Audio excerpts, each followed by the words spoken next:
Jake Stuart here with the National Sports Media Association. Today I'm joined by Bob Holt, four-time Arkansas State winner. Bob, thank you so much for being here. Yeah, no problem. Glad to talk with you. I wanted to start off by asking you, obviously you've been the beat writer for the team for over 40 years now. What brought you into this industry in the first place? Well, I like sports and I liked writing. I went to a real small high school where basically if you breathe, you could get on the basketball team. I'm not exaggerating. We just needed bodies. So I got to play a little bit of basketball in high school, and but no way I could play beyond my little high school. But I really liked being around sports, and I like to write. And I was kind of lucky, I guess. I grew up in Missouri, and not that there aren't a lot of good journalism schools all over the country. And plus, you don't have to go to journalism school to be a good journalist. There are a lot of people I know that either didn't go to college for whatever reason, or maybe they didn't specialize in journalism, but they just uh, have a knack for storytelling and reporting. And but I grew up in Missouri, and the Missouri University of Missouri Journalism School's pretty renowned for being, I think, maybe the first university to emphasize journalism. So between growing up in Missouri, liking sports, liking to write, but not being able to good enough to play sports anymore, that seemed like a good thing that would keep me around sports and keep my hand in it. Yeah, I think Bob, those of us that know you pretty well know that you're quite well known for your persistent questions. What can you tell us about asking a good question and being persistent too? Well, yeah, I mean, to me, it's just, I think to do this job, to do it well, you kind of have to have natural curiosity. And also, I don't pretend to be an expert on everything. I remember I covered, when I first started, I covered golf. I was called upon to cover the state match play championship. Well, I didn't know anything about golf. I never covered golf. I didn't even know what match play was. And so, I went to the library and checked out a book on golf so I could I mean, I knew who Jack Nicklaus was, and I knew who Arnold Palmer were, and I knew, a 67 or whatever was a good score, but I didn't really understand. Like if a golfer told me you got up and down or you did this, or I probably didn't know what an eagle was. So just to kind of, so I could understand match play, which is like if me and you, but maybe other people probably if they're watching this, they probably know, but that's me and you kind of going head to head for 18 holes. Right. And you either one of us wins the hole or we tie the hole. And so, but somebody wins 2-1. That means you're up 2 with 1 to go, whatever you clinch. But I didn't know that, And I played basketball, like I said, at a very low level. So I knew basic zone defense and this and that. But I've never been afraid to ask a question. It's easier to do in a one-on-one situation, but if you're, obviously more often than not, now we're in group settings. But I remember Arkansas beat Texas A&M this year in football, and Grant Morgan, their linebacker, great player, great kid. He was talking about something they'd done defensively, and I honestly didn't totally understand what he was getting at. And so I just said, Grant, could you dumb that down for me? Because seriously, I can't have such an ego, or people that do what we do, me anyway, can't have such an ego that we're going to sort of assume we know what somebody's talking about, and we're just kind of going to fake our way through it, and then we're going to write about it so our readers understand. I mean, you can't explain something to somebody until you understand it. So I remember I asked Grant a question. He did a great job explaining it to where I could write it up, explain to the readers. And I remember somebody telling me like, wow, that was a great question. And I can't believe you asked him that. I mean, they couldn't believe I asked the question. They couldn't believe I basically, I guess, put myself out there and said, I don't know what you're talking about. Can you explain it to me? Right. And so getting back to questions, yeah, I think, you're trying to get information. I always try to ask them in a respectful way, like if there's a play at the end of a game and, they didn't call a timeout and they didn't get a very good shot. It's like, well, sometimes on Twitter, fans will go like, why do you ask him why they took that stupid shot? Or, well, obviously you're not going to get a good response to doing that. And there may be a good reason why they didn't call timeout. They didn't want to go against a set defense. They were worried about inbounding the ball, getting a 5-second call, throwing it away, whatever. But to me, you say, you didn't call timeout there. Could you explain your strategy? You Right. put it out there like that. You do it in a respectful way. And then unless you're writing a column, I don't write columns. I write, game stories and features and advances and whatnot. And so I don't have to say somebody shot a horrible 30%. I just say they shot 30%. If you know anything about basketball, that's not a good percentage. So I don't Right. necessarily qualify everything I do. But yeah, I think you consider the question, you ask it respectfully, give that person, I don't like to ask yes or no questions unless I just really want to know yes or no, because if I learned that early, if you ask a yes or no question, then they might very well just say yes or no. So instead of saying, um, I'm trying to think of a yes or no, no question right now. Let's say, were you upset by that call? Yes. No. Right. Instead of saying, were you upset by that call? What was your take on that call? What was your opinion of that call? That way, hopefully they'll give you some kind of answer about what they're thinking. They may say no comment, or I don't want to get fined or something, but I always try it unless I want to, and sometimes you just want to know yes or no. Like, is your ankle feeling okay? Yeah, it's fine. Okay. But if you don't, try to frame the questions where you'll get a good response. And like I say, these people sometimes they get on Twitter or something, they'll say, ask them this, ask them that. And you're like, well, why don't you get in their face and ask them that? Because they're not going to answer it. Right. And the idea is you get, show people respect, even if, they got beat badly, they're up there talking to you and giving their opinion, their thoughts on the game. So I always try to be respectful of people's feelings, no matter, if they got blown out or won big or it was a tight game. You try to understand how frustrated they must be if they lost on the last second shot, and just try to do it in a respectful way.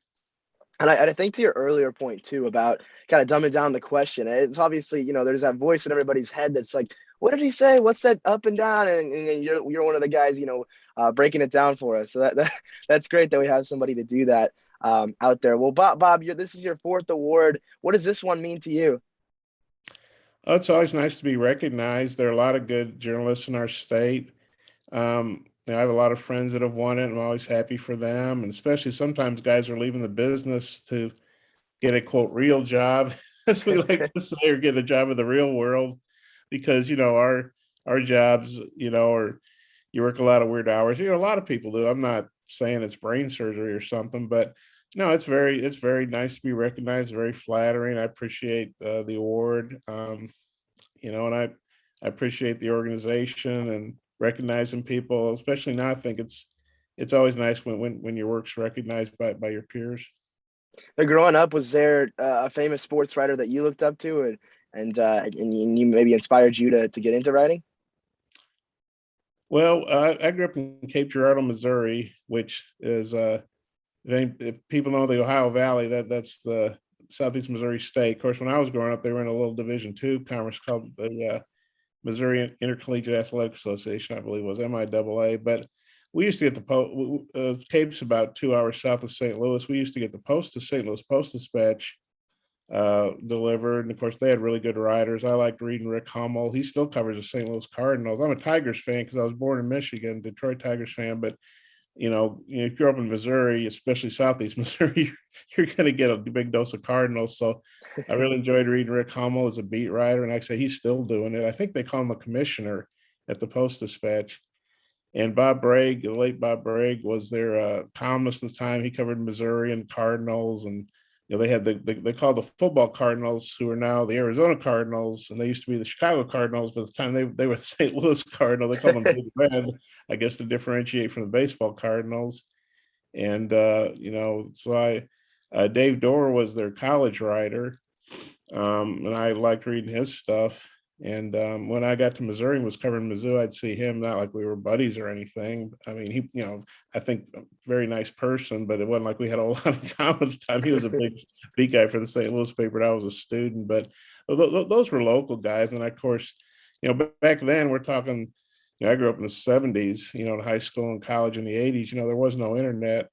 So if you were traveling and could go to the airport, like if you flew through DFW, boy, it was great to get the Dallas Morning News, Dallas Times Herald, Fort Worth Star Telegram. You might be able to buy the New York Times, at the newsstands there in the airport. I'd always just load up on papers and it's kind of crazy trying to carry that stuff through the terminal. That's where we had roller bags, and you're trying to carry your suitcase and all these papers, and didn't have backpacks, I don't think. Yeah, so I love reading guys like Jim Murray in the LA Times and Red Smith and the New York Times and people like that. So yeah, a lot of good influences out there for sure.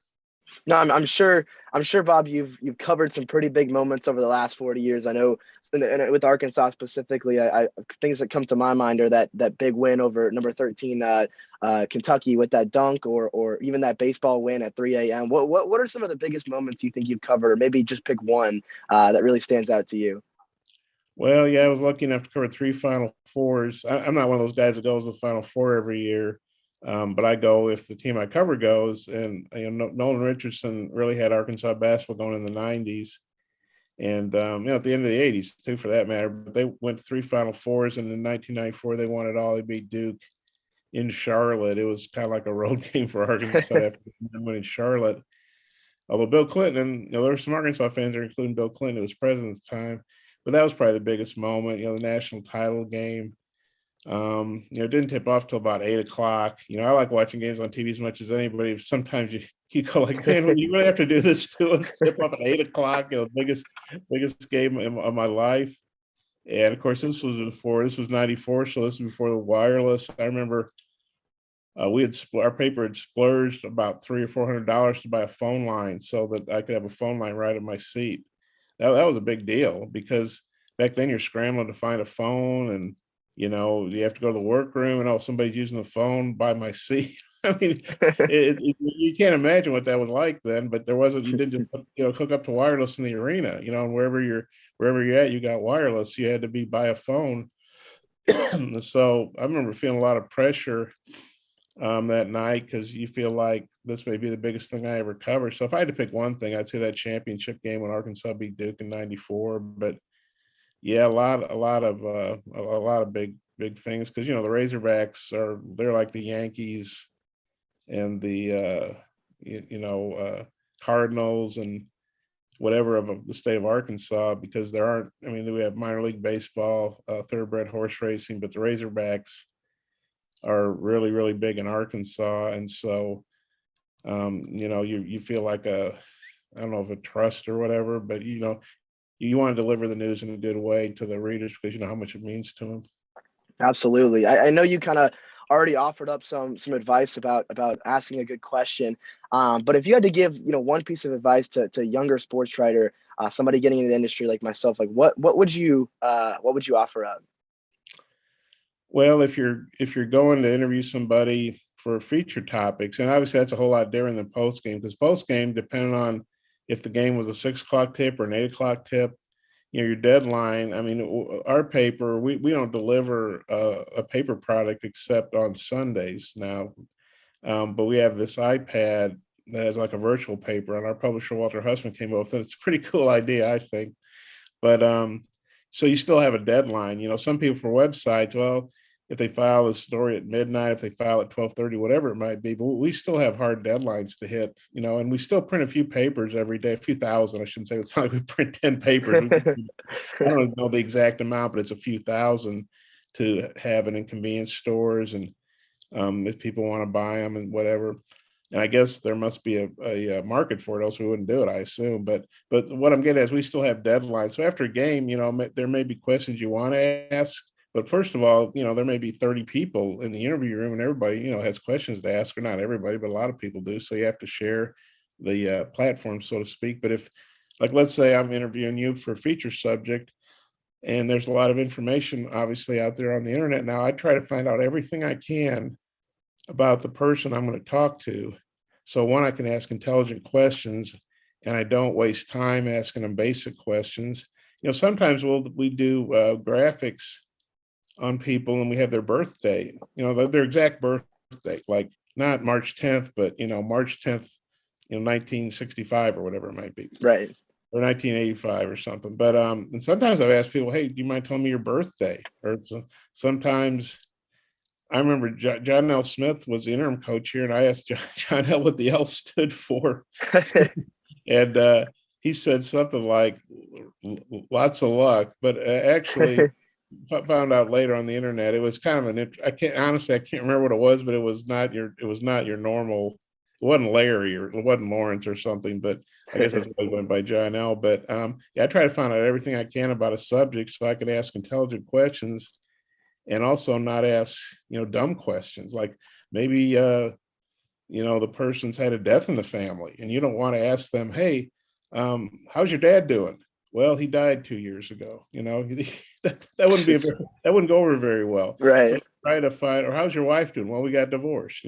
Try to find out everything you can about that person. And I found that a lot of times, especially when I was younger, people would say, wow, I'm really impressed you knew all that, And so I would say, do your homework on a subject, just gather all the information you can and have a lot of things ready. I remember I had a journalism professor, say something like, you might use 10 or 15% of all the information you've gathered. And somebody, don't feel like you need to use everything you got, because if you do, you probably are going to write a story so long that people won't read it to the end. Right. And so, don't feel like, wow, that was a waste of time, or I've got to get that tidbit in. It might be a really interesting tidbit. Maybe you do need to get it, but don't feel like you need to use everything you got, but you want to have, a lot more information than you can use. If you've done a good research job, there's a lot of stuff you're not going to be able to use, and maybe you can use those for other stories too, and that's another thing I'd say, store away things, especially now with limited access. It's not like you probably, if you're lucky enough to be on a beat where you're talking to the coach every day and get player access all the time, well, I envy you and more power to you. But yeah, you use that time wisely, gather stuff. Don't feel like you got to use it all at once, but yeah, I guess my number one thing would be really research people for features, and so you can have, good productive interviews. Right. It sounds like from what you're saying, it's much better to be over prepared than under prepared. It makes absolute sense. Well, thank you so much for your time today, Bob. It really means a lot, and especially coming from a guy with as many accolades as you do. So thank you so much for coming on today. Okay, no problem. It's fun talking with you. Thanks again.